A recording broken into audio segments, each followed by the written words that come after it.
ABLI Mentorship Program is an initiative of Emerging Leaders Foundation and Bible Society of Kenya, where we are bringing together young Christian men and women in a space where they get to learn about the Jesus model of leadership. Basically, this is all about the biblical truth and integrity in terms of leadership and in terms of them living their lives. It started by trying to reach out to our key leaders, all our highest office leaders, that is presidents in Africa. It started in Ethiopia. So we used to have a breakfast meeting with presidents when they met for the AU meetings. Over time, then it was devolved to go to every country. In 2017, the ABLI meeting was held in Kenya.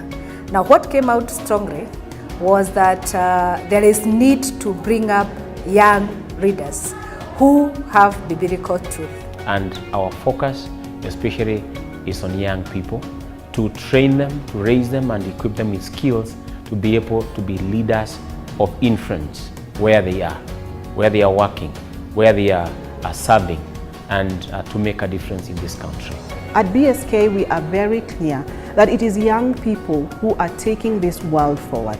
The median age in this country is 19.1. So you cannot speak to young people if you do not fit the image that they desire. And so we are raising young leaders who can talk to other leaders and speak in the same language, because God speaks in a variety of colors and languages. So this training was extremely important for them, because it then reminds them that they have a role to play as citizens in this world, that actually they are required, even biblically, to participate in ensuring that the governance of the environment is good and is serving the interests of the most vulnerable people in society.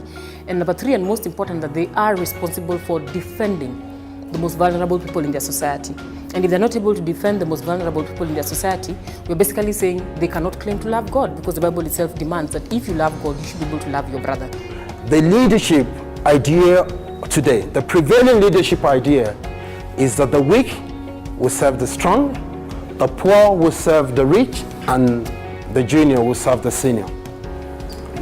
And you find it in our educational system, in our workplaces, sometimes even in our religious centers, in our government, in our politics, everything. Where you have few people at the top, and as you said, and you have a lot of people, and the whole idea is that you keep serving them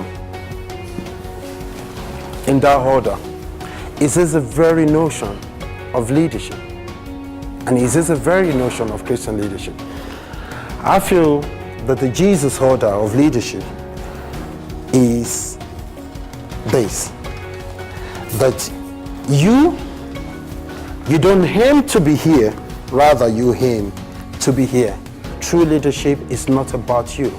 True leadership is about serving others. You cannot be a Christian who is filled by the Holy Spirit, baptized in the name of the Father and the Son and the Holy Spirit, a leader or a citizen who is involved in corruption, in impunity, in stealing and not accounting, in abusing office. This morning I was talking to the ABLI leaders about the importance of communication, and how communication is what actually gets messages across, how communication is what people say without even saying it, and how to be leaders of influence requires that they communicate and communicate well. I spoke to these young people about why it's important to be aware of what inspires us as we move forward, to ensure that what we do, what we go for, the goals we set, are not driven by insecurity, but are driven by the growth we need and the contribution we want to make, so that we can have an impact and significance wherever we are based. The first thing that caught my eye is when I read the creed. The creed really caught my eye, because it's like it was speaking to me. Part of my journey in life is finding my purpose. And when I read the creed, I saw it all there. And the fact that we are here to start on a clean slate, that already is enough for me. Because this time, right now, I want to start my life on a clean slate, forgetting all the pain I've passed, forgetting the mistakes that I have done, and just focusing on my future, because it's spotless. Mimi nilikuwa napeanga watu, lakini siku hizi maisha imenifunza. And that's why part of the program here is to undo those injuries and say you're still pure, you're still God ordained, that you don't have to change your good deeds because the world has bad people. think of it this way, that the P's are called optimists and the J's pessimists. And if you have a P, the chances are you've ever given someone money and they've never paid back. Now what happens, the P and the J interswap. That's the only part that will keep changing. Because what happens is you become so nice, and then what we call life lessons start making you a different person. This self-awareness session gets to build someone to get to understand, one, their nuances, how their inner design is, and how they are disposed to using who God has designed them to be as they interact and do their assignments. But more importantly, it's just to get to understand also that the other person is not trying to drive you crazy, but it's just that they are wired slightly differently from you.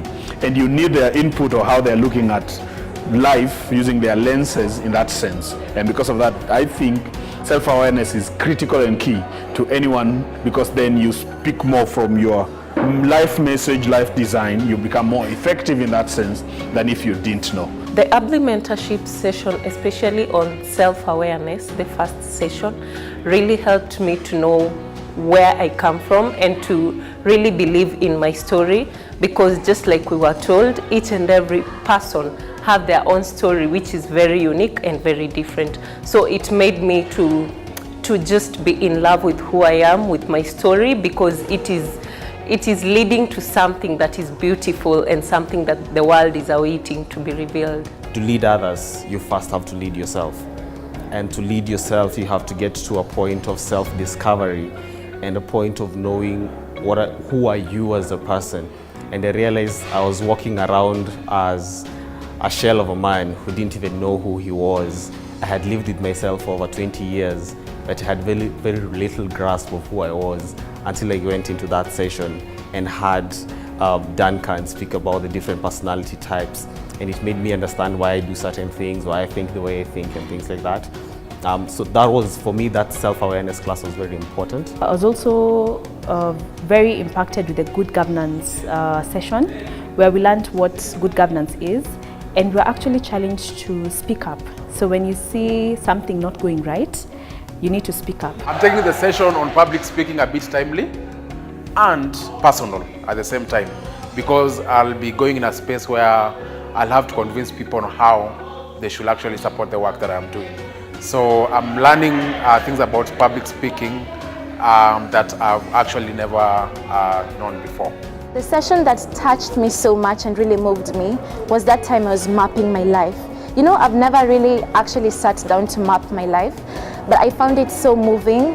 I had so many reflections in my head, things that I've never even thought about, and I was just writing it with tears in my eyes. To me, it will be a bigger testimony in the years to come.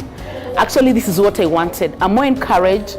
I have the confidence to go and work all the plans I have. What has actually made me discover myself is the setbacks that I had and the opportunities that I have. And there is so much in me that is actually being underutilized. When I came to ELF, I was at a point that I was stagnated. And I can say that since I started this program, it has been a line that has been going up. My curve has changed from being stagnant to going up.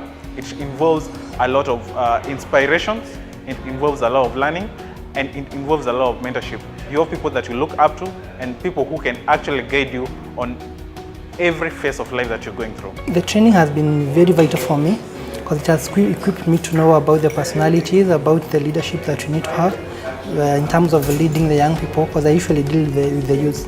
So I've learned a lot about the transformational leadership and how to handle people, how to be visionary, how to have integrity. So it is equipping me to ensure that wherever I go, even now beyond the church walls, I'm able to lead people. I'm able to make a difference every place that I'm involved on day-to-day life. Oh my goodness, it has been a dream, to be honest. To say that it has been phenomenal so far would be a complete understatement.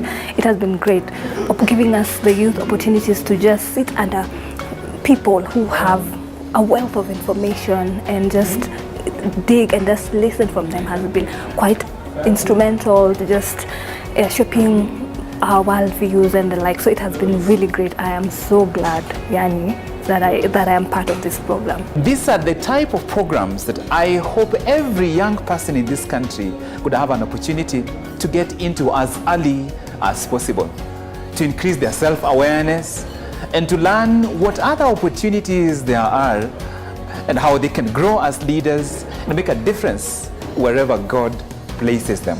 So our hope is that we'll work with these young people even after the training so that we see what change are they bringing. We expect this youth to go and influence the people that they engage with in their different spheres, be it in the church, be it in the university, be it in the organizations that they work for. We want them to have an impact to these young people around them and much more have more engagement on biblical leadership. I'm getting out there encouraged and affirmed that I can be a leader, that I do not have to lose my morals to lead. The change that has happened within me today, even on transformational leadership, that alone has impacted me so much that the light has to go to another person, even if it is one person. And so if young people can speak to other young people, we will have won. The world will have won. God will have won.